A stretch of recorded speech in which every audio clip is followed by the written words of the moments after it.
हाय दोस्तों, मैं अनिल आप सभी को विज्ञान रसायन शास्त्र से एक प्रश्न कराने वाला हूं। इस वीडियो में आप शुरू से अंत तक बने रहें, एक एक पॉइंट समझते चले, सीखते चले और मैं कोशिश करूंगा कि एकदम आसान से आसान भाषाओं में आपको बता सकूं।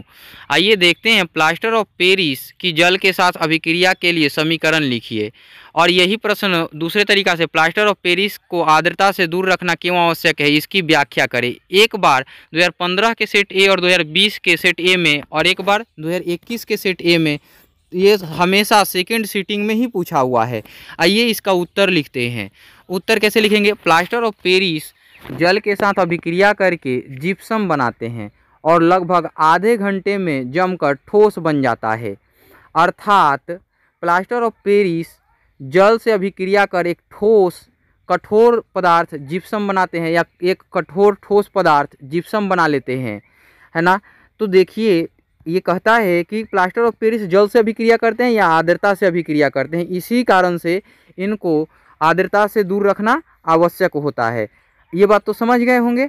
अब इसमें देखते हैं कि इक्वेशंस क्या कहता है। CaSO4 डॉट हाफ H2O, ये एक इक्वेशंस दे रहा हूँ, प्लस 3/2 अर्थात 1:1/2 H2O और तीर अभिक्रिया चिन्ह है, और CaSO4 डॉट H2H2O, मतलब कि हाफ H2O रहेगा तो प्लास्टर ऑफ पेरिस कहलाएगा, है ना।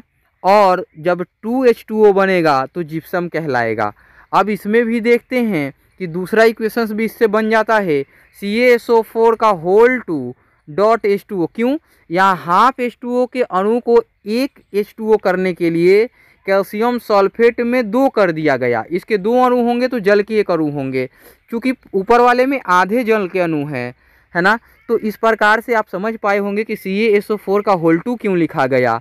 प्लस इसमें 3H2O, यहाँ 3/2 था, 1:1/2 था, तो यहाँ डायरेक्ट 3 कर दिया गया, क्योंकि यहाँ पे एक अणु है तो यहाँ पे पूर्ण अंक लिया गया, तो यहाँ भी पूर्ण अंक हमने ले लिया।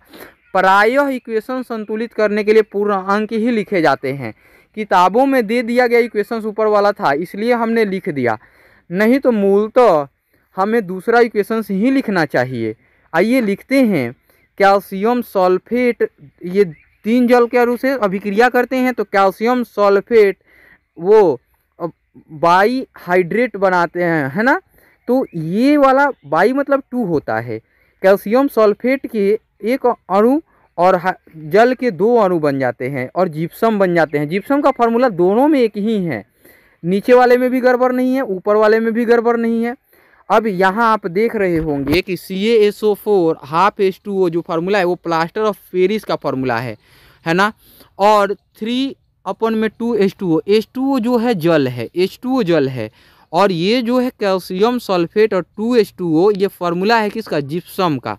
नीचे वाले में देखिए कि इसमें कहता है कि CaSO4 का होल 2 डॉट H2O, ऊपर वाले में हाफ था तो इधर कैल्शियम सल्फेट में एक ही अणु थे और नीचे वाले में 2 अणु हो गए तो जल के 1 अणु हो गए। प्लास्टर ऑफ पेरिस ही बनाया। और यहाँ देखिए जल के 3 अणु ले लिए, H2O के 3 अणु हो गए। फिर ये कैल्शियम सल्फेट और बाई हाइड्रेट ही बना रहे हैं। इस प्रकार से दोनों समीकरण संतुलित हैं, दोनों में प्लास्टर ऑफ पेरिस और जल की अभिक्रिया हो रही है और दोनों में जिप्सम का निर्माण हो रहा है।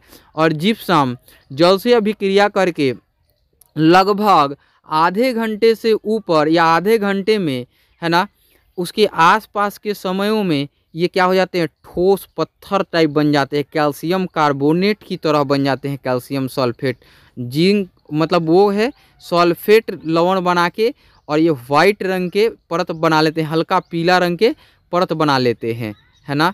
इस प्रकार से आपको ये प्रश्न बखूबी क्लियर हो पाया होगा। फिर मिलते हैं अगले वीडियो में, तब तक अपना ध्यान रखें।